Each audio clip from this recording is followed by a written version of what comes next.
Vamos a continuar ahora con el punto 4, que es la introducción de los decimales a partir de la medida. Pues bien, una forma de introducir los números naturales habitualmente es a partir de las medidas, pues con diferentes unidades. Pues como tenemos a partir, por ejemplo, de la longitud, que tenemos metros, decímetros, centímetros, milímetros, pues a partir de aquí podemos introducir fácilmente los números decimales. Los múltiplos y submúltiplos de unidad elegida, por ejemplo, el metro, se representan en forma decimal, pues existiendo las multiplicaciones o divisiones por 10 que relacionamos con otros, ¿no? El decímetro, con el centímetro, con el milímetro, etc. Entonces, la expresión decimal aparece como un medio cómodo de representar medidas complejas. Aquí tenemos una medida compleja, 2 decámetros, 3 metros, 1 decímetro, 7 centímetros. Y claro, de forma decimal lo podemos representar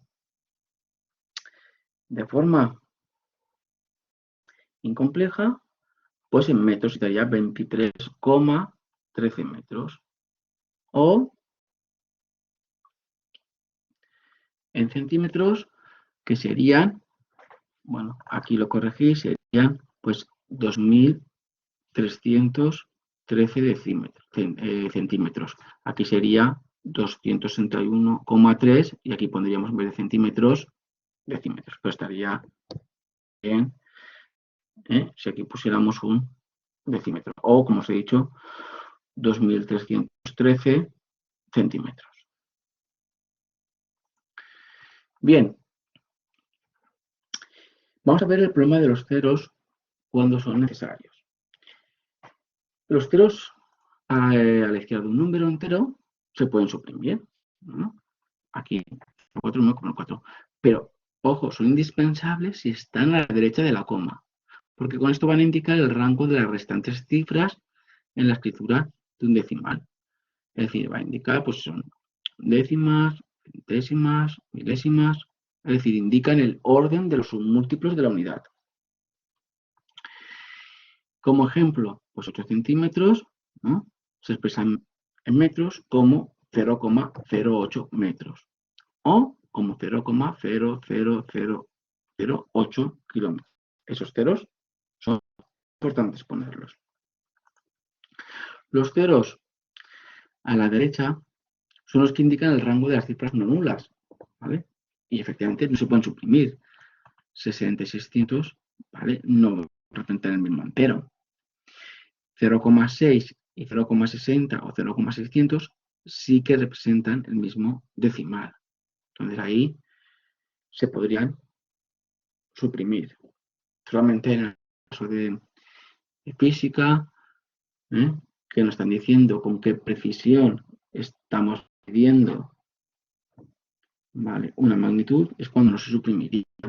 Pero nosotros en matemáticas, como 0,6, 0,60 que 0,600.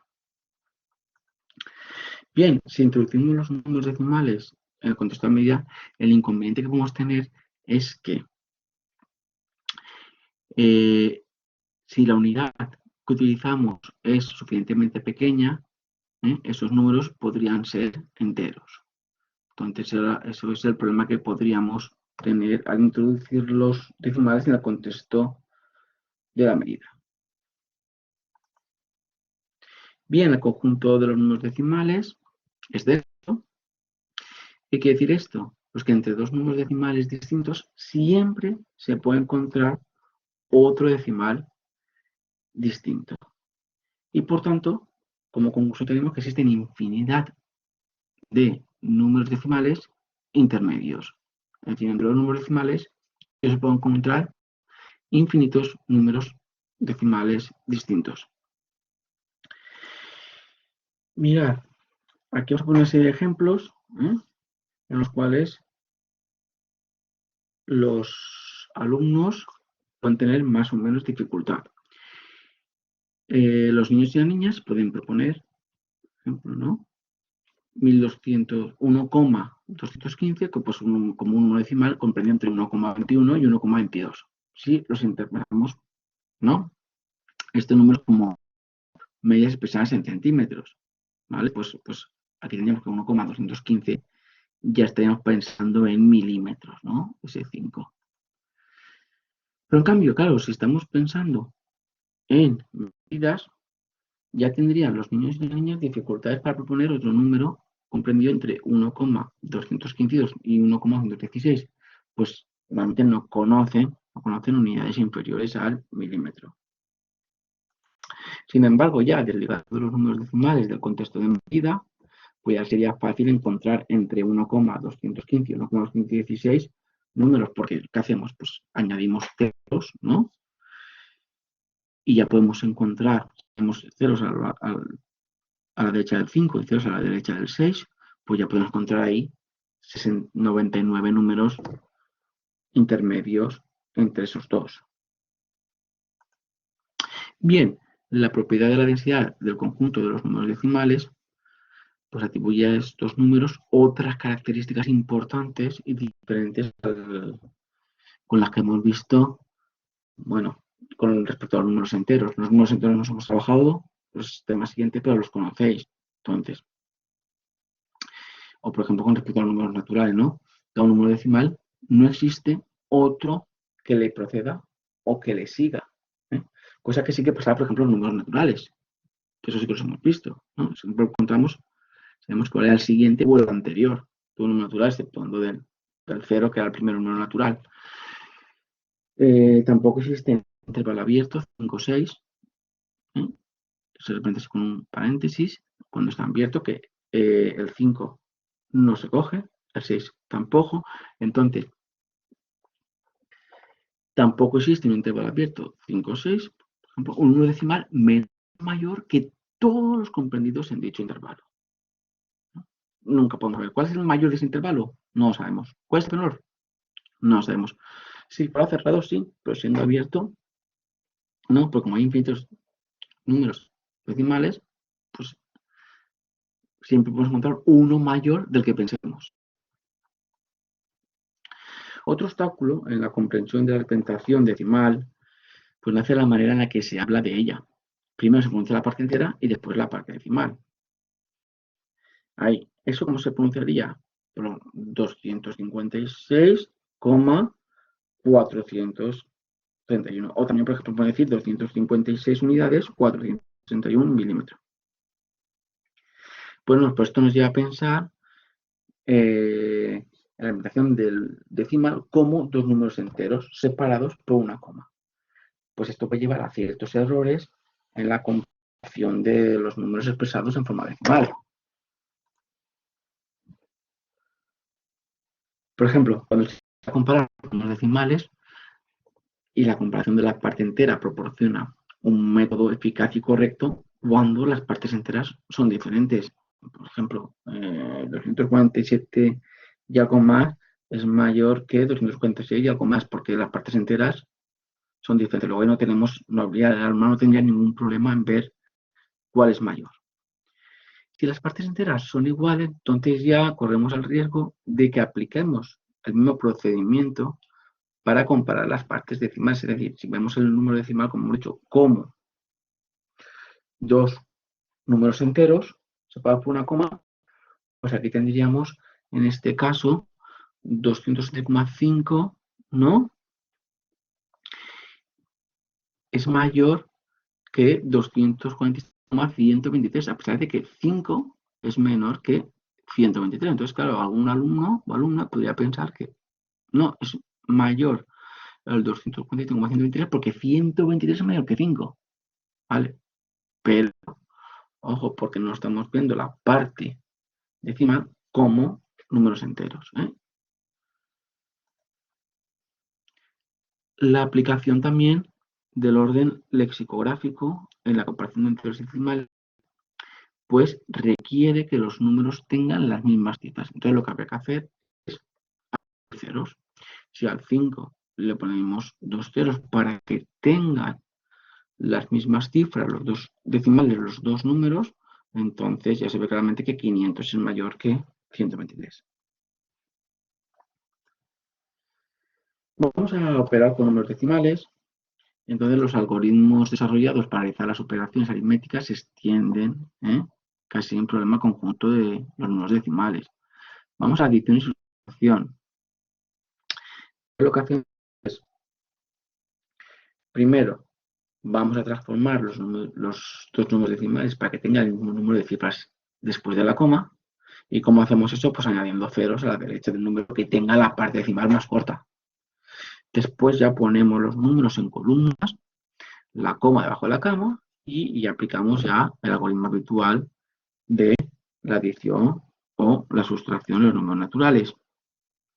Un obstáculo podría ser considerar los decimales como dos enteros separados por coma. Ahí ya tendríamos problemas a la hora de resolverlos. Mirad, aquí como os he dicho, ¿no? 205,8 más o menos, ¿no?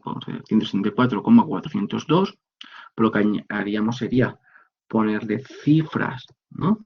Después de la coma, aquel que tenga la parte decimal pues más corta, como es el caso del 8, ¿no?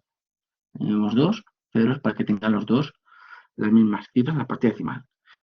Luego ya lo que hacemos es disponemos los números en columnas, ¿eh?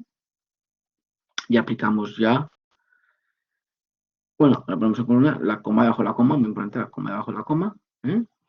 Y aplicamos ya el algoritmo de la adición, en este caso, o si por la resta, por de la sustracción. ¿Vale? Se comienza siempre por la cifra de la derecha, de la parte decimal, y se deja la coma en su lugar. En este caso, entre la tercera y la cuarta columna. En el caso de la multiplicación, el procedimiento consiste en realizar la multiplicación de los dos números como si fueran enteros, ¿no? Nos olvidamos de la coma, y luego ya al final, ¿eh? Colocamos la coma en el producto contando a partir de la derecha el número de cifras igual a la suma de las cifras de las partes decimales de los dos factores. Contamos el multiplicando y el multiplicador, cuántas cifras decimales tiene. Nos vamos a esa multiplicación a la parte de la derecha y contamos la suma de las cifras decimales, como os he dicho, de multiplicador y multiplicando, y corremos la coma hacia la izquierda, tantos lugares como cifras decimales tenían los dos factores. Bien, la realización de estos cálculos muestra a los niños que la multiplicación, ¿vale?, no siempre hace aumentar a los números. ¿Vale? Por ejemplo, 5,3 por 0,2 va a dar 1,06, no aumenta. Como hemos dicho, ¿ves? Multiplicamos esos dos números, prescindiendo de la coma, y luego, pues como este tiene una cifra decimal y este tiene una cifra decimal, tiene dos cifras decimales, una vez a 106, corremos empezando por la derecha hacia la izquierda dos lugares, 1,106. 1,06. Bien, vamos a ver dos justificaciones, ¿eh?, de por qué da 1,06. Una es la escritura polinómica y la otra es la fracción decimal. Seguimos de forma polinómica estos dos factores. 5,3 es 5 más 3 por 10 a la menos 1 y 0,2 pues sería 0 más, que no se pone, 2 por 10 a la menos 1. Y ahora ya multiplicamos, ¿no? Aquí lo que vamos a hacer es aplicar la propiedad distributiva de la multiplicación respecto de la adición. Vamos a aplicar la fórmula del producto de dos potencias de igual base y la escritura polinómica de los decimales. Entonces, pues ¿qué hacemos? 5 por 2, 10, 10 a la menos, por 10 a la menos 1, más 3 por 2, 6 y 10 por 10, ¿no? 10 a la menos 1 por 10 a la menos 1, 2, cuando multiplicamos dos potencias a la misma base, se suman los exponentes, menos 1 más menos 1 da menos 2, ¿no?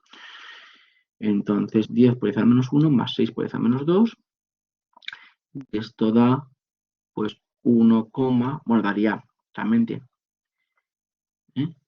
1,06, ¿lo veis? ¿No? Porque esto queda, esto es 1 más 0,06, pues 1,06.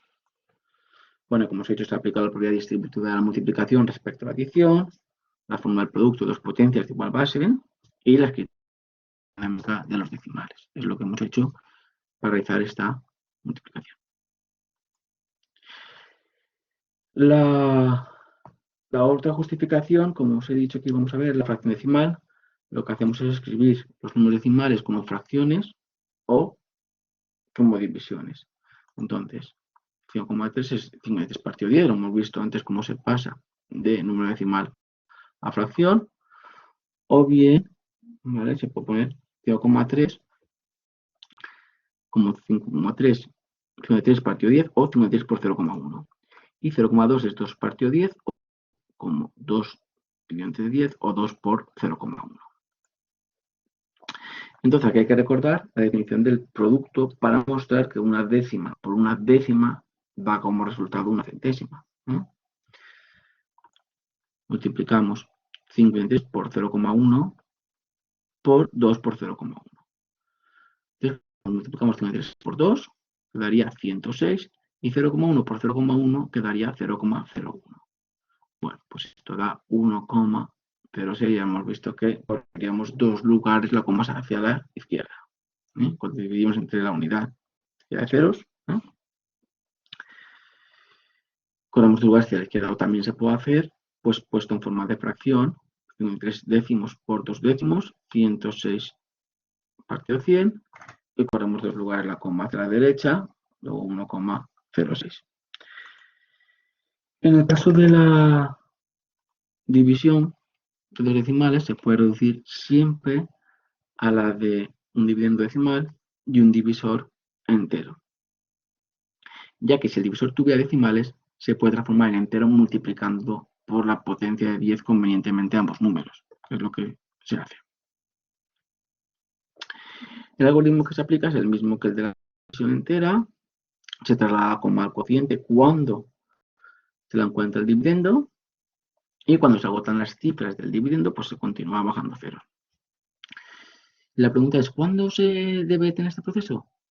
Pues aquí plantearíamos el problema de la aproximación decimal, hasta dónde queremos aproximar para detenerlo.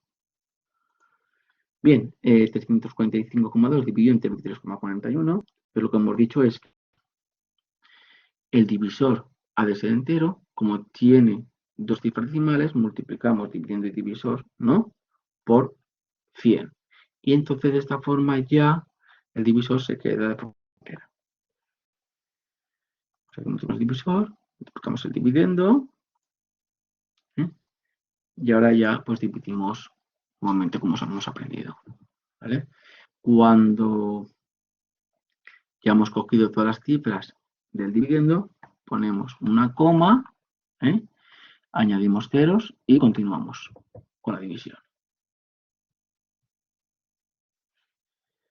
Y aquí lo dejamos y ahora continuaremos.